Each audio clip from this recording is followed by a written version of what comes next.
Albert Einstein once said, everybody's a genius, but if you judge a fish by its ability to climb a tree, it will live its whole life believing that it is stupid.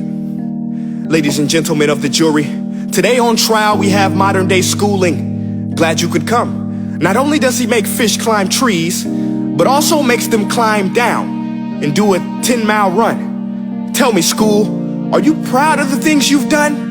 Turning millions of people into robots, do you find that fun? Do you realize how many kids relate to that fish swimming upstream in class, never finding their gifts, thinking they are stupid, believing they are useless? Well, the time has come, no more excuses. I call school to the stand and accuse him of killing creativity, individuality, and being intellectually abusive. He's an ancient institution that has outlived his usage. So, Your Honor, this concludes my opening statement, and if I may present the evidence of my case, I will prove it. Proceed. Exhibit A. Here's a modern day phone. Recognize it? Here's a phone from 150 years ago. Big difference, right? Stay with me. Here's a car from today, and here's a car from 150 years ago. Big difference, right? Well, get this. Here's a classroom of today, and here's a class we used 150 years ago. Now, ain't that a shame? In literally more than a century, nothing has changed. Yet you claim to prepare students for the future? But with evidence like that, I must ask, do you prepare students for the future or the past? I did a background check on you and let the record show that you were made to train people to work in factories, which explains why you put students in straight rows, nice and neat, tell them sit still, raise your hand if you want to speak, give them a short break to eat, and for 8 hours a day tell them what to think. Oh, and make them compete to get an A letter which determines product quality, hence grade A of meat. I get it. Back then, times were different. We all have a past. I myself am no Gandhi. But today, we don't need to make robot zombies. The world has progressed. And now we need people who think creatively, innovatively, critically, independently, with the ability to connect. See, every scientist will tell you that no two brains are the same.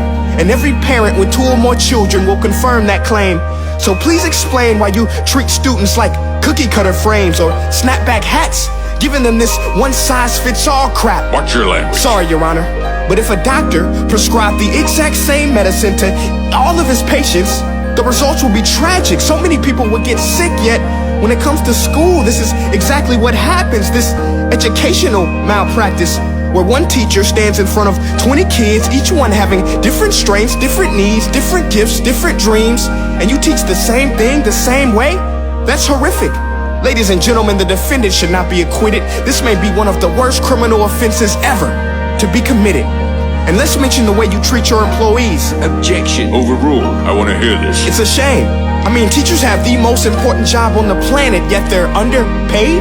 No wonder so many students are short-changed. Let's be honest, teachers should earn just as much as doctors, because a doctor can do heart surgery and save the life of a kid, but a great teacher can reach the heart of that kid and allow him to truly live. See, teachers are heroes that often get blamed, but they're not the problem. They work in a system without many options or rights. Curriculums are created by policymakers, most of which have never taught a day in their life. Just obsessed with standardized tests. They think bubbling in a multiple choice question will determine success. That's outlandish. In fact, these tests are too cruel to be used and should be abandoned, but don't take my word for it. Take Frederick J. Kelly, the man who invented standardized testing, who said, and I quote, "These tests are too cruel to be used and should be abandoned." Ladies and gentlemen of the jury, if we continue down this road, the results will be lethal. I don't have much faith in school, but I do have faith in people. And if we can customize healthcare, cars, and Facebook pages, then it is our duty to do the same for education, to upgrade it, change it, do away with school spirit, because that's useless. Unless we're working to bring the spirit out of each and every student, that should be our task. No more Common Core. Instead, let's reach the core of every heart in every class. Sure, math is important, but no more than art or dance. Let's give every gift an equal chance. I know this sounds like a dream, but countries like Finland are doing impressive things. They have shorter school days, teachers make a decent wage, homework is non-existent, and they focus on collaboration instead of competition. But here's the kicker, boys and girls. Their educational system outperforms every other country in the world. Other places like Singapore are succeeding rapidly. Schools like Montessori, programs like Khan Academy. There is no single solution, but let's get moving. Because while students may be 20% of our population, they are 100% of our future. So let's attend to their dreams, and there's no telling what we can achieve.